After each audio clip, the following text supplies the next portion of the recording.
Каждый год мы вторую субботу июня, каждый год мы собираемся вот, с ребятами, которые мы начинали вот, в милиции работать. Предыдущие кадры с точки зрения телевизионного качества можно было бы не использовать. Но они так великолепно передали перезвон медали после каждого движения нашего героя. Его фотографии начинает фотолетопись учеников этого учебного заведения. Герой России Загид Загидов учился в Астраханской школе милиции, как она называлась тогда. А сейчас он рассказывает нынешним суворовцам, что такое мужество и доблесть сотрудника внутренних дел. Бывают ситуации, где нельзя расслабляться, и на тебя смотрят твои подчиненные.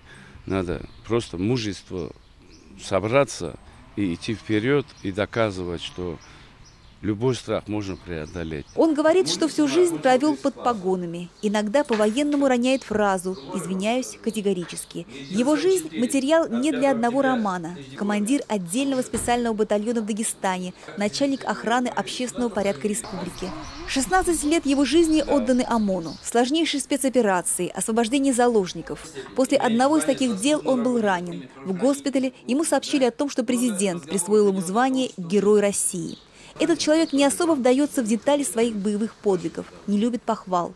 И, может быть, из-за отсутствия самолюбования ему действительно хочется доверять.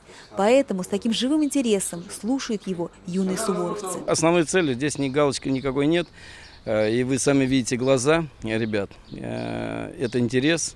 Не просто вызвать интерес, 7-минутный интерес, это на всю жизнь. И, естественно, профессиональная ориентация, потому что основная задача нас подготовить ребят к будущей профессии. Он и сейчас полон сил. У него 3 внука и 2 внучки. И для воспитанников Суворовского училища это лучший пример профессиональной и человеческой состоятельности.